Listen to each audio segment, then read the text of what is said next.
COVID misinformation from Supreme Court justices. Are they misinformed or towing the party line narrative? Will they be banned from big tech platforms as others have been? When does the COVID emergency end? Welcome to Old Foundry Media. I'm your host, The Crane Man. Let's fire it up.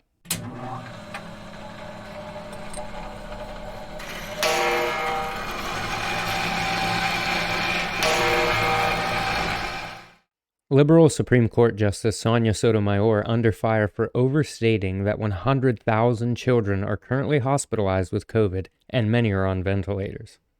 While Stephen Breyer says there are 750 million cases, this article from the Daily Mail reports, Sotomayor, appointed by former President Obama, also claimed that Omicron is just as deadly as the Delta variant for the unvaccinated. The Supreme Court heard arguments on Friday morning against the Biden administration's COVID-19 vaccine mandates, but two state lawyers had to appear remotely after testing positive. They say the administration has overstepped its powers in imposing mandates. The White House says the policies are more important than ever as the Omicron variant grips the nation. Those numbers show that Omicron is as deadly and causes as much serious disease in the unvaccinated as Delta did. We have over 100,000 children, which we've never had before, in serious condition, and many on ventilators. If by serious condition the justice means hospitalized, those numbers are inaccurate. The current 7-day average of COVID patients under 18 who are hospitalized is 797. Since August of 2020, there have not even been 100,000 COVID-19 hospitalizations among children. According to the CDC, 82,843 children have been hospitalized during that period. About 600 Americans under the age of 18 have died of COVID-19 over the course of the pandemic.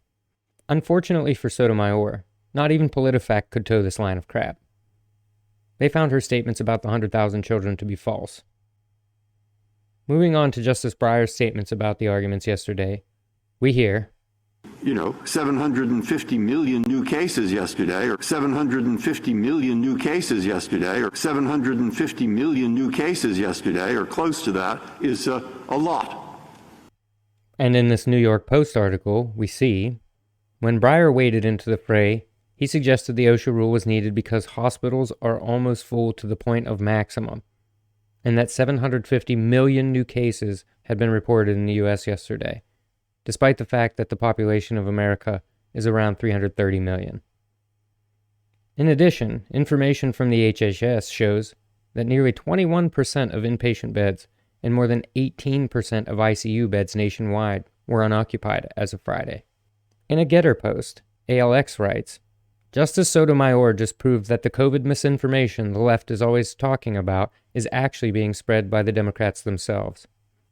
In another Getter post, Howie Carr asks, will Breyer and Sotomayor be banned from social media for spreading lies this morning during SCOTUS oral arguments? Do you think they will be? I'll believe that when my ship turns purple and smells like rainbow sherbet. According to another article from the Daily Mail, Supreme Court signals it could block Biden's vaccine mandates after Chief Justice Roberts said, this is something the federal government has never done before, and Kavanaugh asked why Congress hasn't acted on the shot or on testing rules. Conservative justices on the U.S. Supreme Court questioned the legality of President Joe Biden's vaccine mandate for businesses, as the nation's highest court considered a request by Republican officials and business groups to block the policy, even as COVID-19 cases grip the nation. Chief Justice John Roberts and Justice Neil Gorsuch said the states and Congress, rather than a federal agency, should take the lead in tackling the pandemic as the case reached the top court on Friday. And fellow conservative Justice Amy Coney Barrett said the workplace policy, affecting more than 80 million Americans, was too broad. Roberts and Justices Brett Kavanaugh and Barrett probably hold the key to the outcome of Biden's controversial mandate. They have been more receptive to state-level vaccine requirements than the other three conservative justices. The top court has just 3 liberal justices on the 9-member panel, with Kavanaugh, Barrett, and Gorsuch having been nominated by former President Donald Trump. This article from the Post-Millennial shows Justice Barrett asking, so when does the emergency end?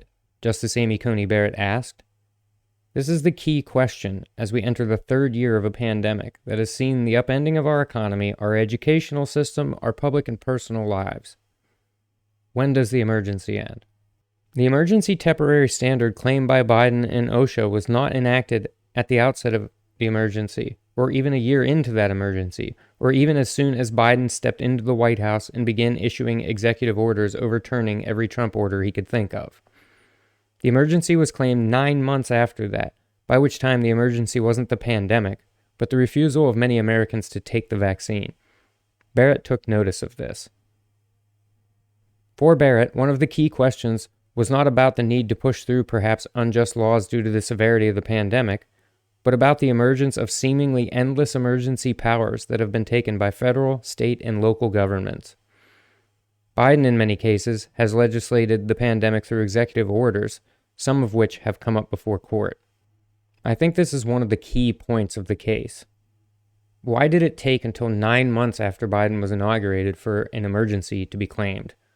And how long should the government be able to use emergency claims to wield special powers they otherwise cannot? Let me know how you would answer those questions in the comments. In a separate point, I'd like to say that the Democrats had better be careful what precedents they are successful in setting here. They could be used to support pro-life arguments should Republicans come back into power, which seems highly likely in the midterms. If it's not my body, my choice when it comes to a vaccine because of the risk to others, how can it be my body, my choice when the guaranteed result of abortion is death? Let's see what others are saying about the liberal justices. Joe Kent posted a getter saying, Sotomayor is not dumb or ill-informed. She's fortifying the narrative. It is certainly suspicious that a Supreme Court justice could be so ill-informed as to make the statement Sotomayor and Breyer made yesterday. Dinesh D'Souza takes it a bit further in his post. Sotomayor is, from the left's point of view, the ideal SCOTUS justice. She's indifferent to the text of the Constitution, unfettered by facts, a militant activist who has no qualms about twisting and bending the law to achieve the ideological result. Dinesh was no fan of Barack Obama, and it seems that he shares that sentiment about his appointee. In this post, Matt Mayer states, Justice Sotomayor just set the reputation of the Supreme Court back decades. I have a feeling Matt may be correct. Spewing party line fabrications is the type of partisanship one would hope to not see in the nation's highest court, and it's not an issue to be taken lightly. This post from Jordan Rachel says, Justice Breyer, a Democrat, stated today that there were 750 million positive cases yesterday in America. Don't worry, Justice Breyer won't let that fact stop him from implementing his own inflation. Perhaps he's trying to match the inflation Biden policies have inflicted on the American economy. Nemo, who was rocking an orange emoji to express his solidarity with others who are marking the anniversary of the day President Trump was banned from Twitter, posted, Justice Breyer suggests vaccines, masks would prevent 100% of coronavirus infections. He is as dumb as Biden. Hard to believe. This is clearly false, as we have seen in example after example of breakthrough cases all around the world. Todd Jeffries posted, SCOTUS Justice Breyer said 99% of hospitalized are unvaxxed. However, there is no data anywhere that I could find that supports anything even close to that assertion. I'll end this video with this meme from the Grand Old Memes account on Getter. Let me know in the comments if you think the court will rule for or against the vaccine mandate. Like and subscribe if you enjoyed the content. This is the Crane Man, punching out.